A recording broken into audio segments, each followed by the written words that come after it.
প্রণাম ও শুভেচ্ছা জানাই আধ্যাত্মিক আলোয়ের সকল প্রিয় শ্রোতাদের। আজ আমরা প্রবেশ করছি এমন এক জ্ঞানের গভীরে যা সময়ের সীমানা পেরিয়ে আজও সমানভাবে আলোকিত। এমন এক জ্ঞান যা শুধু কোনো ধর্মগ্রন্থ নয়, বরং জীবনের প্রতিটি ক্ষেত্রের পথপ্রদর্শক। সেই জ্ঞানের উৎস ভগবান শ্রীকৃষ্ণের বাণী ভগবদ্গীতা। গীতার শ্লোকগুলো কেবল শব্দ নয়, এগুলো এক একটি জীবন্ত বাণী যা মানুষের মন ও চেতনার গভীরে আলো জ্বেলে দেয়। যখন মানুষ নিজের দায়িত্ব, নীতি, বিশ্বাস ও সংকটের ভারে বিপর্যস্ত হয়ে পড়ে, তখন এই গীতাই তাকে নতুন করে পথ দেখায়। আর শ্রীকৃষ্ণের সেই অমর জ্ঞান আজও আমাদের আধুনিক জীবনের প্রতিটি অন্ধকারে আলো ছড়ায়। ভগবদ্গীতার প্রেক্ষাপট সবাই জানে, কুরুক্ষেত্রের যুদ্ধক্ষেত্র। কিন্তু আসলে এই কুরুক্ষেত্র প্রতিটি মানুষের মনের প্রতীক। জীবনের প্রতিটি মুহূর্তে আমরা নিজের ভেতরে যুদ্ধ করি, সঠিক আর ভুলের মধ্যে, কর্তব্য আর অনুভূতির মধ্যে, আসক্তি আর বিচ্ছেদের মধ্যে। অর্জুনের মতোই আমাদের মনও বারবার প্রশ্ন তোলে, আমি কি করব? আমি কি সঠিক পথে আছি? আমি কি অন্যায় করছি? ঠিক সেই মুহূর্তে শ্রীকৃষ্ণের কণ্ঠ শোনা যায়, অর্জুন, তুমি তোমার কর্তব্য পালন করো, ফলের চিন্তা করো না। এই একটি বাক্য যেন সমস্ত মানব জীবনের সারসংক্ষেপ।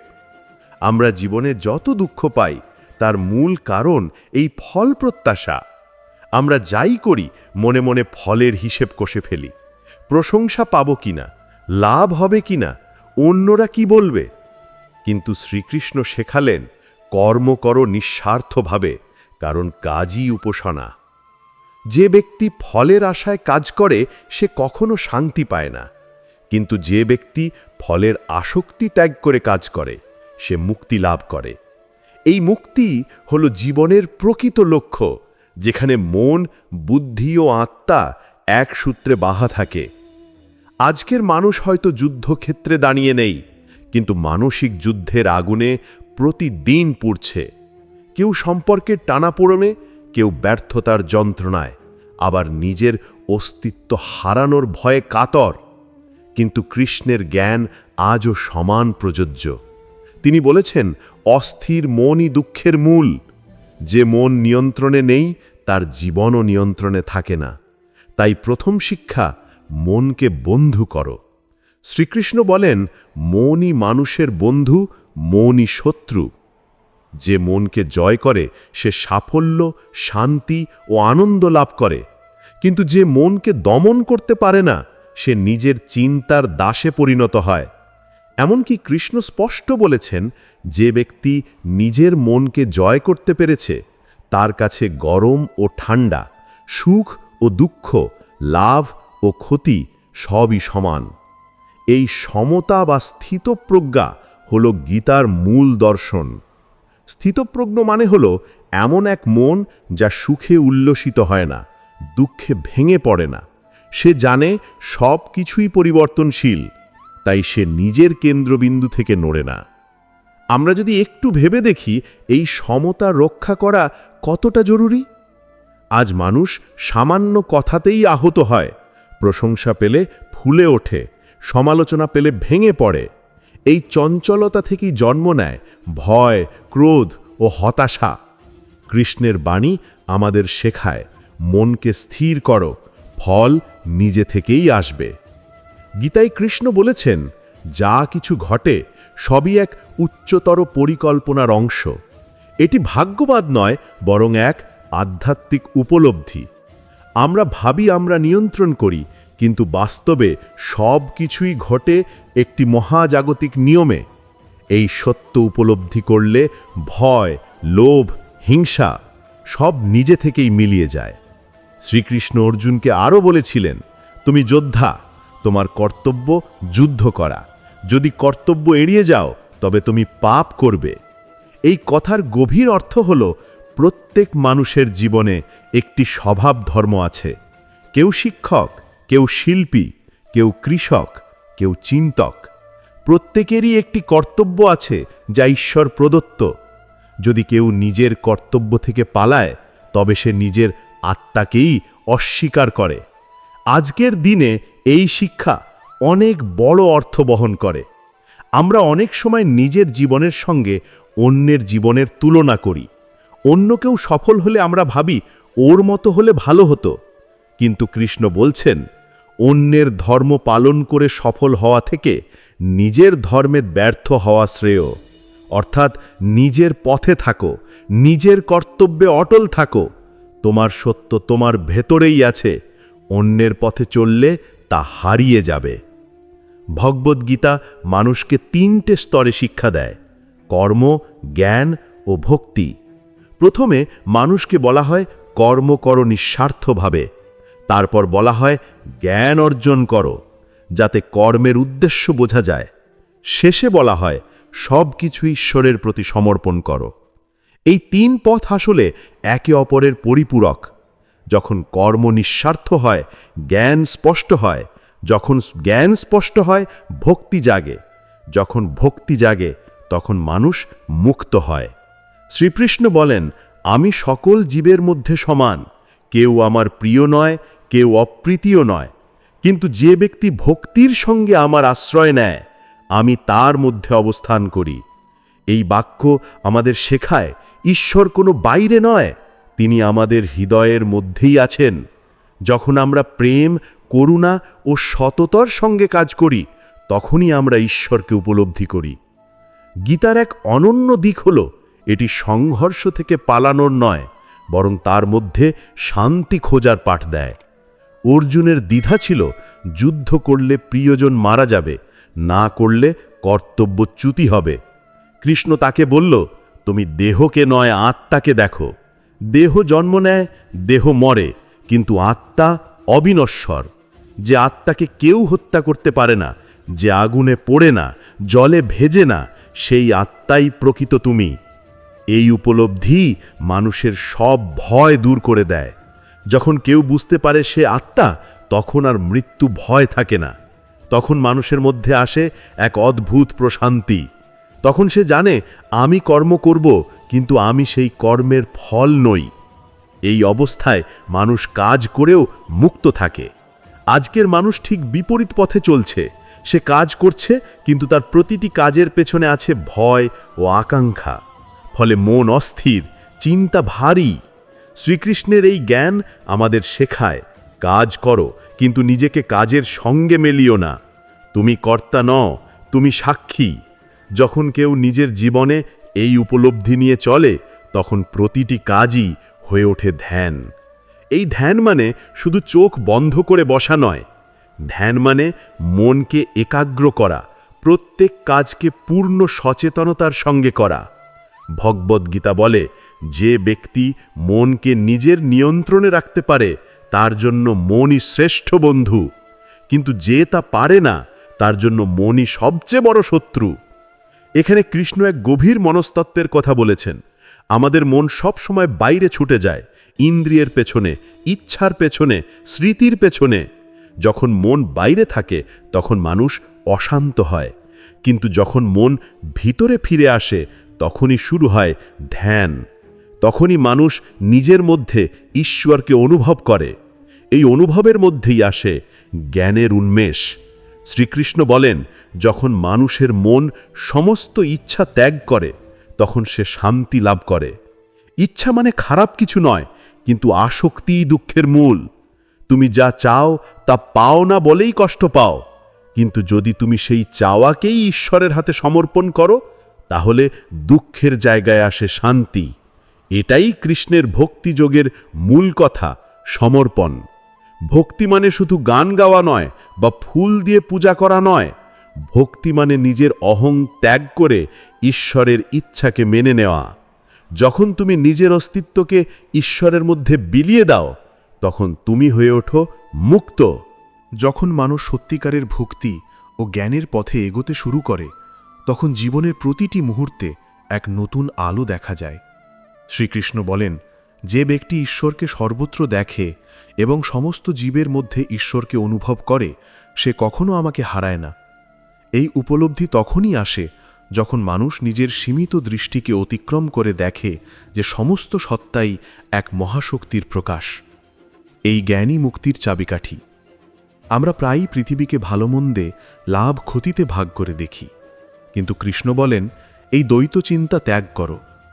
যেমন সূর্য একরকম আলো দেয় সব প্রাণীকেই, তেমনি ঈশ্বরও সমানভাবে বিরাজমান। কেউ তাকে উপলব্ধি করে, কেউ করে না, কিন্তু তার উপস্থিতি সবখানেই। মানুষ যখন এই সমদৃষ্টির অর্জন করে তখন তার হৃদয় থেকে ক্রোধ, হিংসা, অহংকার সব মুছে যায়। সে তখন প্রতিটি জীবের মধ্যে নিজেরই প্রতিফলন দেখতে পায়। তখন সে অন্যকে আঘাত করে না, কারো ক্ষতি চায় না, কারণ সে জানে আমি আর অন্য কেউ নই, সবই এক। ভগবান শ্রীকৃষ্ণের জ্ঞান জীবনের বাস্তব ক্ষেত্রেও এক অসাধারণ প্রেরণা। তিনি বলেছেন, যে মানুষ নিজের কর্তব্যে আনন্দ খুঁজে পায় সে মুক্ত। আজ আমরা কাজকে বোঝা মনে করি আর সেই কারণেই ক্লান্তি আসে, কিন্তু কৃষ্ণ শেখালেন যে কাজ ভালোবাসা দিয়ে করা হয় সেটাই উপাসনা। যখন কেউ নিজের কাজকে ঈশ্বরের প্রতি নিবেদন করে তখন সে কাজের মধ্যেই আনন্দ খুঁজে পায়, ফলের আকাঙ্ক্ষা নয়। এই অবস্থাকে বলা হয় কর্মযোগ। কর্মযোগ মানে শুধু কাজ নয়, কাজের মধ্যে দিয়ে চেতনার উন্নতি। তুমি যে কাজই করো, চাষ, লেখা, শিক্ষা, ব্যবসা, যদি তা নিঃস্বার্থভাবে করো তবেই তুমি যোগে স্থিত। যোগ মানে সংযোগ, নিজের ভেতরের আত্মার সঙ্গে পরমাত্মার সংযোগ। যে মানুষ কাজের মাধ্যমে সেই সংযোগ ঘটায় সেই প্রকৃত যোগী। কৃষ্ণ বলেছেন, যে ব্যক্তি নিঃস্বার্থভাবে কাজ করে সে জগতের কল্যাণে অবদান রাখে। এই কথা আমাদের শেখায় সমাজের জন্য কাজ করার গুরুত্ব। নিজের সুখের জন্য নয়, বরং অন্যের মঙ্গলের জন্য কাজ করলে মন পবিত্র হয়। যে হৃদয় অন্যের কল্যাণে নিবেদিত, সেখানেই ঈশ্বরের আবির্ভাব ঘটে। আজকের যুগে এই শিক্ষা আরও বেশি দরকার। মানুষ এখন নিজের স্বার্থে এতটাই ডুবে আছে যে করুণা ও সহানুভূতির জায়গা ফুরিয়ে যাচ্ছে। কিন্তু কৃষ্ণের বাণী আমাদের মনে করিয়ে দেয়, পরের সুখেই নিজের সুখ। যখন তুমি কারোর দুঃখ লাঘব করো তখনই তোমার মধ্যে ঈশ্বরের আলো জ্বলে ওঠে। ভগবদ্গীতায় কৃষ্ণ বলেছেন, যে ব্যক্তি ভক্তির সঙ্গে আমাকে যাই দেয়, পাতা, ফুল, ফল বা জল, আমি তা প্রেমের সঙ্গে গ্রহণ করি। এই বাক্যে প্রেমের পরম শক্তি প্রকাশ পায়। ঈশ্বরের কাছে মূল বিষয় বস্তু নয়, বরং ভক্তির আন্তরিকতা। তুমি যদি এক ফোঁটা জলে ভক্তি মিশিয়ে দাও, সেটাই পরম আরাধনা হয়ে যায়। ভক্তি মানে অন্ধবিশ্বাস নয়, বরং এক গভীর আত্মসমর্পণ। যখন তুমি নিজের অহংকার ত্যাগ করে বলো, প্রভু, যা ঘটে তা তোমার ইচ্ছায়, তখন তুমি মুক্ত হয়ে যাও। এই মুক্তিই সত্যিকারের আনন্দ, কারণ তখন তোমার মনে কোনো ভয় থাকে না, কোনো প্রত্যাশাও থাকে না। কৃষ্ণ বলেছিলেন, যে ব্যক্তি আমার উপর নির্ভর করে আমি তার যত্ন নিই। এই কথায় অসীম শান্তি লুকিয়ে আছে। আজ আমরা ভয় পাই কারণ আমরা ভাবি সবকিছু আমাদের হাতে, কিন্তু যখন আমরা বুঝতে পারি যে এক সর্বশক্তিমান সত্তা আমাদের পথ দেখাচ্ছেন, তখন ভয় মিলিয়ে যায়। এই বিশ্বাসই জীবনে স্থিরতা এনে দেয়। ভগবান শ্রীকৃষ্ণ আরও বলেছেন, যে ব্যক্তি নিজেকে নিয়ন্ত্রণ করতে পারে না তার জ্ঞান স্থির হয় না। আমরা প্রায়ই বাইরে দৌড়াই, কিন্তু নিজের ভেতরের জগৎকে উপেক্ষা করি। ইন্দ্রিয় যখন অস্থির, তখন মনও অস্থির হয়ে পড়ে। কৃষ্ণ বলেন, যে ইন্দ্রিয়গুলোকে নিয়ন্ত্রণে রাখে সেই তো প্রকৃত জ্ঞানী। ইন্দ্রিয় দমন মানে দমন নয়, বরং পরিচালনা। যেমন ঘোড়া চালাতে জানলে রথ সোজা চলে, তেমনি মন ও ইন্দ্রিয়কে বুদ্ধির লাগাম ধরতে হয়। এই ইন্দ্রিয় নিয়ন্ত্রণই ধ্যানের ভিত্তি। ধ্যান মানে নিজের ভেতরে শান্ত অবস্থায় থাকা। যখন মন নির্লিপ্তভাবে স্থির হয়, তখন আত্মার আলো স্পষ্ট দেখা যায়। এই অবস্থায় মানুষ বুঝতে পারে, আমি দেহ নই, আমি চেতনা। যেই উপলব্ধি অর্জন করে সে দুঃখের সীমা ছাড়িয়ে যায়। কৃষ্ণ বলেন, দুঃখের কারণ হল আসক্তি। আমরা যা ভালোবাসি তাকে হারানোর ভয়েই কষ্ট পাই, কিন্তু যদি ভালোবাসাকে ঈশ্বরের মধ্যে প্রতিষ্ঠিত করা যায় তবে সেই ভালোবাসা কখনো হারায় না। ভক্তি তখন হয়ে ওঠে চিরন্তন বন্ধন, যা মৃত্যুর পরও ভাঙে না। এই অবস্থায় পৌঁছাতে গেলে প্রয়োজন ধৈর্য ও বিশ্বাস। কৃষ্ণ বলেছেন, যে ভক্ত নিরন্তর আমার ধ্যানে স্থির থাকে তার প্রতি আমি বিশেষ কৃপা করি। এই ধ্যান মানে কেবল বসে থাকা নয়, বরং প্রতিটি কাজে ঈশ্বরকে স্মরণ করা। তুমি খাচ্ছ, কাজ করছো, কথা বলছো, সব সময় মনে রেখো তুমি এক ঈশ্বরীয় শক্তির অংশ। এই স্মরণই মানুষকে শান্তি দেয়, মনকে পবিত্র করে। আজ আমরা যত দূর এগিয়েছি প্রযুক্তিতে, ততই হারিয়েছি নিজের ভেতরের সংযোগ। কৃষ্ণের শিক্ষা তাই আরও বেশি প্রাসঙ্গিক। তিনি বলেন, মনকে ভগবানের ধ্যানে স্থির করো, তাহলেই জীবন আলোকিত হবে। যে ব্যক্তি নিজের মনকে ঈশ্বরের দিকে ঘুরিয়ে দেয়, সে জীবনের সকল বাধা অতিক্রম করে। ভগবান শ্রীকৃষ্ণ আরও বলেন, জ্ঞানই সর্বোচ্চ পুঁজিশুদ্ধিকরণ। জ্ঞান মানে শুধু বইয়ের তথ্য নয়, বরং আত্মজ্ঞান। যে জানে সে কখনো ভয় পায় না, কারণ জ্ঞানই আলোক, অজ্ঞানতাই অন্ধকার। যখন তুমি বুঝবে যে সব কিছুই এক চেতনার প্রকাশ, তখনই ভয়, দুঃখ, হিংসা সব বিলীন হয়ে যাবে। ভগবদ্গীতায় কৃষ্ণ আরও বলেন, যে মানুষ নিন্দা ও প্রশংসা উভয়ের ঊর্ধ্বে থাকে, সে শান্তি লাভ করে। আজকের যুগে মানুষ বাহ্যিক সমৃদ্ধির ওপর নির্ভরশীল। কেউ প্রশংসা করলেই মন আনন্দে ভরে যায়, আর সমালোচনায় মন ভেঙে পড়ে। কৃষ্ণের শিক্ষা হল, নিজেকে অন্যের মতামতের ওপর নির্ভরশীল করো না, নিজের ভেতরের সত্যে স্থির থাকো। এই অবস্থাই সমদর্শিতা, যেখানে তুমি আনন্দেও শান্ত, দুঃখেও স্থির। যে ব্যক্তি এই সমতা রক্ষা করতে পারে, সেই প্রকৃত যোগী। তখন জীবনের ওঠানামা আর তাকে প্রভাবিত করতে পারে না। সে জানে জীবন এক প্রবাহ, কখনো শান্ত, কখনো প্রলয়ময়। কিন্তু নদী যেমন সমুদ্রের দিকেই চলে, তেমনি জীবনও চলে ঈশ্বরের দিকে। শ্রীকৃষ্ণ আরও বলেন, যে ব্যক্তি আত্মবিশ্বাসী, সে কখনো পরাজিত হয় না। কিন্তু সেই আত্মবিশ্বাস অহংকার নয়। অহংকার বলে আমি সব জানি, আর আত্মবিশ্বাস বলে আমি ঈশ্বরের সন্তান, তাই পারব। এই বিশ্বাস মানুষকে অপরাজয় করে তোলে।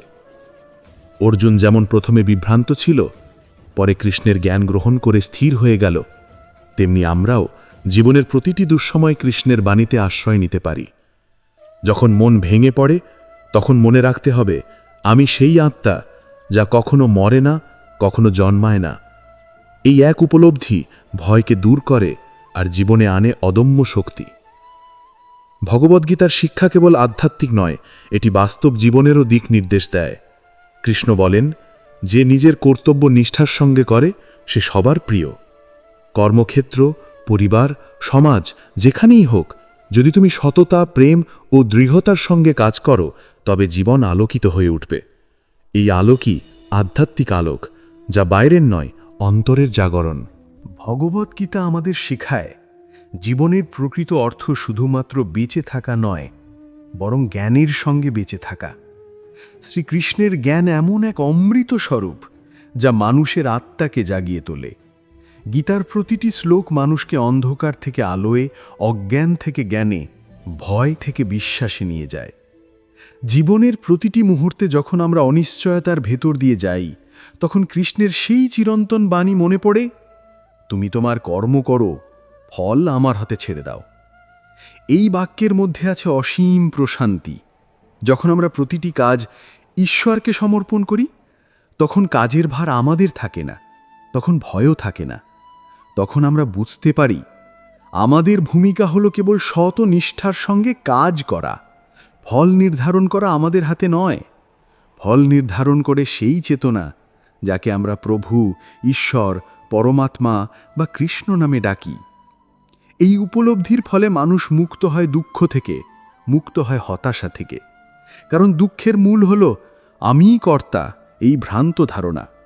কিন্তু কৃষ্ণের বাণী বলে, তুমি কর্তা নও, তুমি সাক্ষী মাত্র।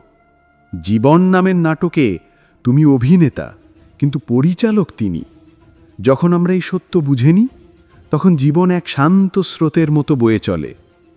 গীতায় কৃষ্ণ বলেন, যে ব্যক্তি আমার উপর পূর্ণ বিশ্বাস রাখে, আমি তাকে কখনো পরিত্যাগ করি না। এই বিশ্বাসই হলো আধ্যাত্মিক শক্তির মূল। বিশ্বাস মানে অন্ধ অনুসরণ নয়, বরং আত্মার গভীরে থাকা নিশ্চিত অনুভব, যা বলে আমি একা নই, আমার সঙ্গে তিনি আছেন। যখন মানুষ এই বিশ্বাসে স্থিত হয়, তখন জীবনের প্রতিটি প্রতিকূলতাই হয়ে ওঠে শক্তির উৎস। অর্জুন যুদ্ধের আগে ভয় পেয়েছিল, বিভ্রান্ত হয়েছিল, তার হাত কাঁপছিল, চোখে জল ছিল, মনে ছিল দ্বন্দ্ব। কিন্তু কৃষ্ণের কথাগুলো শুনে তার ভেতর জেগে উঠেছিল সেই অদম্য বীরত্ব, যা সব সময় তার মধ্যেই ছিল, কিন্তু ঘুমিয়েছিল অজ্ঞানতার কারণে। কৃষ্ণের শিক্ষা তাকে শুধু যুদ্ধে জিততে সাহায্য করেনি, বরং নিজেকে চিনতে শিখিয়েছে। গীতার প্রকৃত সারও এখানেই। নিজেকে চেনো, তবেই পৃথিবীকে বুঝবে। শ্রীকৃষ্ণের শিক্ষা মানুষকে নিজের অন্তরে প্রবেশ করতে শেখায়। আজ আমরা যত বাহিরে উন্নতি করি না কেন, ভিতরের জগৎ যদি অন্ধকারে ঢেকে থাকে, তবে সেই উন্নতি আমাদের শান্তি দিতে পারে না। গীতা আমাদের শেখায় প্রকৃত উন্নতি হলো অন্তরের উন্নতি, যেখানে অহংকার, লোভ, ক্রোধ, হিংসা, প্রতিশোধ সব বিলীন হয়ে যায় জ্ঞানের আগুনে। কৃষ্ণ বলেন, যেমন জ্ঞানে আগুনে সব কাঠ পুড়ে যায়, তেমনি আত্মজ্ঞান সমস্ত কর্মফলকে দগ্ধ করে ফেলে। এই আত্মজ্ঞান মানে নিজের প্রকৃত সত্তাকে চিনে নেওয়া। তুমি দেহ নও, তুমি নাম নও, তুমি পেশা নও, তুমি সেই চেতনা যা অমর, অবিনশ্বর, অপরিবর্তনীয়। এই জ্ঞানই মুক্তি দেয় ভয় থেকে, কষ্ট থেকে, মৃত্যুর বিভীষিকা থেকেও। যখন মানুষ এই সত্যে স্থিত হয়, তখন জীবনের প্রতিটি ঘটনা হয়ে ওঠে শিক্ষা। সুখ এলে সে কৃতজ্ঞ হয়, দুঃখ এলে সে ধৈর্য ধারণ করে। সে জানে সবই ঘটছে আমার মঙ্গলের জন্য, কারণ ঈশ্বর কখনো অন্যায় করেন না। এই উপলব্ধি গীতার আসল শক্তি। গীতায় কৃষ্ণ বলেছেন, যে ব্যক্তি নিজের অন্তরের শান্তিতে সুখ খুঁজে পায়, সেই সত্যিকারের যোগী, অর্থাৎ সুখ বাহিরের নয়, ভিতরের। আজ আমরা বাহিরে সুখ খুঁজি, সম্পদে, সম্পর্কে, খ্যাতিতে, কিন্তু এসব সুখ ক্ষণস্থায়ী। এক মুহূর্তে আসে আর এক মুহূর্তে মিলিয়ে যায়। কৃষ্ণের শিক্ষা বলে, তুমি এমন আনন্দ খোঁজো যা হারায় না, যা তোমার নিজের আত্মায় বিরাজমান। এই আনন্দই হল আনন্দানন্দ, যা আসে অন্তরের জাগরণ থেকে। যখন মানুষ এই অন্তরাত্মার সংস্পর্শে আসে, তখন তার দৃষ্টিভঙ্গি বদলে যায়। তখন সে অন্যের ভুলে ক্রোধ না করে বরং করুণা অনুভব করে। তখন সে অন্যের সফলতায় হিংসা না করে বরং আনন্দ পায়। তখন সে নিজের দুঃখেও ঈশ্বরের লীলাকে দেখে, বলে, এই অভিজ্ঞতার মধ্যেও শিক্ষা আছে। এই অবস্থায় পৌঁছানোই প্রকৃত মুক্তি। শ্রীকৃষ্ণের শিক্ষা জীবনের প্রতিটি সম্পর্কেও গভীর তাৎপর্য বহন করে। তিনি বলেন, অহংকার ও স্বার্থের বশে কাজ করো না, প্রেমের বশে কাজ করো। আজ আমরা যত বেশি ভালোবাসা দিই, তত বেশি পাই। ভালোবাসা কখনো হারায় না, কারণ এটি আত্মার শক্তি। যে ভালোবাসা নিঃস্বার্থ, সেটাই ঈশ্বরীয়। ভক্তির প্রকৃত রূপ এই নিঃস্বার্থ প্রেম। কৃষ্ণ বলেন, যে আমাকে ভালোবাসে, আমি তার মধ্যে অবস্থান করি। এই ভালোবাসা কোনো নির্দিষ্ট মন্দিরে নয়, এটি হৃদয়ের মন্দিরে। যে হৃদয় পবিত্র, সেখানে ঈশ্বরের উপস্থিতি অনুভূত হয়। ভগবদ্গীতা তাই আমাদের শেখায়, বাহিরে নয়, ভিতরে দেখো। ভিতরের ঈশ্বরকে চিনে নাও, তাহলেই সমস্ত ভয় ও অশান্তি দূর হয়ে যাবে। জীবনের পথে যতই বাধা আসুক, যদি তোমার মন শ্রীকৃষ্ণের জ্ঞানে স্থির থাকে, তাহলে কোনো ঝড়ই তোমাকে ফেলতে পারবে না। তিনি বলেছেন, যে ব্যক্তি আমাকে স্মরণ করে, আমি তাকে শক্তি দিই। এই শক্তি আত্মশক্তি। যে এই শক্তিকে জাগিয়ে তোলে, সে আর ভয় পায় না, কারণ সে জানে, আমি কৃষ্ণের অংশ, আমি চিরন্তন। ভগবদ্গীতা শুধু ধর্মীয় নয়, এটি মনস্তাত্ত্বিকও। কৃষ্ণ জানতেন মানুষের দুর্বলতা তার নিজের চিন্তা থেকেই জন্ম নেয়। তাই তিনি বলেন, যেমন তুমি চিন্তা করো, তেমনই হয়ে ওঠো। যদি তুমি সবসময় বলো, আমি দুর্বল, আমি ব্যর্থ, তাহলে তোমার বাস্তবতাও তাই হবে। কিন্তু যদি তুমি বলো, আমি শক্তিশালী, আমি শান্ত, আমি ঈশ্বরের সন্তান, তাহলে সেই শক্তি তোমার মধ্যেই জেগে উঠবে। এই মনস্তাত্ত্বিক পরিবর্তনই গীতার মূল বিস্ময়। কৃষ্ণ বলেন, অন্যের প্রতি যেমন আচরণ চাও, তেমনই আচরণ করো। এটাই প্রকৃত ধর্ম। ধর্ম মানে কোনো রীতি নয়, বরং জীবনযাপনের নীতি। যেখানে সততা, দয়া, করুণা ও ন্যায় আছে, সেখানেই ধর্ম। ধর্ম কোনো গ্রন্থে সীমাবদ্ধ নয়, এটি মানুষের আচরণে প্রকাশ পায়। যে মানুষের অন্তর পবিত্র, সেই ধর্মপরায়ণ। ভগবদ্গীতা মানুষকে নিরাশার গহ্বর থেকে তুলে আনে। কৃষ্ণ বলেন, যে ব্যক্তি আমার আশ্রয়ে আসে, তার জন্য কোনো ভয় নেই। এই বাক্য শুধুমাত্র ভক্তির প্রতিশ্রুতি নয়, এটি আত্মার নিরাপত্তার আশ্বাস। যখন মানুষ জানে যে তার জীবনের পথ ঈশ্বরের হাতে, তখন সে দৃঢ় হয়, তখন সে স্থিত হয়। সে আর ছোট ছোট ব্যর্থতায় দমে যায় না, বরং প্রতিটি অভিজ্ঞতাকে ব্যবহার করে নিজেকে উন্নত করতে। এই শিক্ষাই আজকের মধুন মানুষকেও বাঁচাতে পারে। যেখানে স্ট্রেস, উদ্বেগ, প্রতিযোগিতা ও মানসিক চাপ মানুষের জীবনকে গ্রাস করছে, সেখানে কৃষ্ণের এই বাণী, মনকে শান্ত করো, ঈশ্বরকে স্মরণ করো, হচ্ছে এক পরম ওষুধ। মন যখন ঈশ্বরের ধ্যানে স্থির হয়, তখনই সে শান্ত হয়, সুস্থ হয়, সৃজনশীল হয়। ভগবদ্গীতার শেষ অধ্যায়ে কৃষ্ণ বলেন, সব ধর্ম ত্যাগ করে আমার শরণ নাও, আমি তোমাকে সব পাপ থেকে মুক্তি দেব। এই কথার গভীর অর্থ হল, সব বিভ্রান্তি, ভয়, আসক্তি, সন্দেহ সব কিছু ত্যাগ করে ঈশ্বরের প্রতি সম্পূর্ণ আত্মসমর্পণ করো। যখন তুমি সমর্পিত হও, তখন ঈশ্বর নিজেই তোমার জীবনের দিক নির্দেশক হয়ে ওঠেন।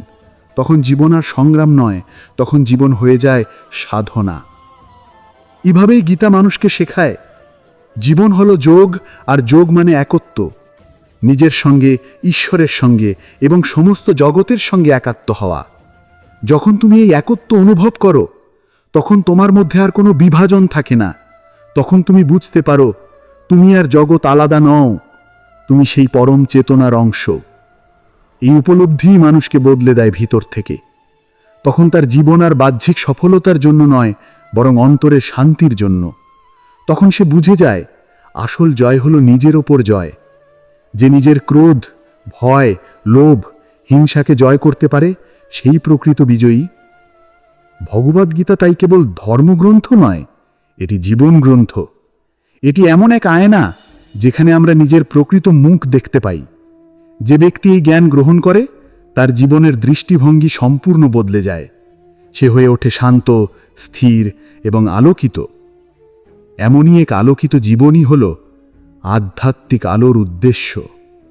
এই আলো বাহিরের নয়, এটি তোমার নিজের ভিতরের আলো। যখন তুমি কৃষ্ণের বাণীতে সেই আলো জ্বালাও, তখন তোমার চারপাশও আলোকিত হয়ে ওঠে। তখন দুঃখ থাকে, কিন্তু তা কষ্ট দেয় না। প্রশ্ন আসে, কিন্তু তা মন ভাঙে না, কারণ তুমি জানো, প্রত্যেক ঘটনার পিছনে ঈশ্বরের এক অদৃশ্য হাত আছে, যা তোমাকে ধীরে ধীরে গড়ে তুলছে। শ্রীকৃষ্ণের অমর জ্ঞান আমাদের শেখায়, জীবন হলো এক অবিরাম যাত্রা, আর ঈশ্বর সেই পথপ্রদর্শক। তুমি যতই অন্ধকারে থাকো না কেন, যদি বিশ্বাসের আলো জ্বেলে রাখো, তাহলে পথ নিজে থেকেই দেখা দেবে। গীতার এই সত্য কথাই আজও প্রতিটি মানব হৃদয়ে চিরন্তন সঙ্গীতের মতো বাজে। এই আলো, এই জ্ঞান, এই প্রেমই হলো আমাদের জীবনকে বদলে দেওয়ার একমাত্র শক্তি। যে এটি গ্রহণ করে, সে আর আগের মতো থাকে না।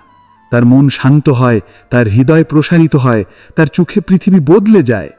সে বুঝতে শেখে, সবই ঈশ্বরের রূপ, সবই পরিপূর্ণ। আর সেই উপলব্ধির মুহূর্তেই মানুষ সত্যিকারের অর্থেই বেঁচে ওঠে। তাই প্রিয় শ্রোতা, আজকের এই আলোচনার শেষে শুধু একটিই কথা মনে রেখো, শ্রীকৃষ্ণের জ্ঞান কেবল প্রাচীন কাহিনী নয়, এটি জীবনের বিজ্ঞান। যে এটি গ্রহণ করে, তার জীবন রূপান্তরিত হয় ভিতর থেকে। তুমি যেখানে আছো, সেখান থেকেই শুরু করো। জয় শ্রীকৃষ্ণ। রাধে রাধে।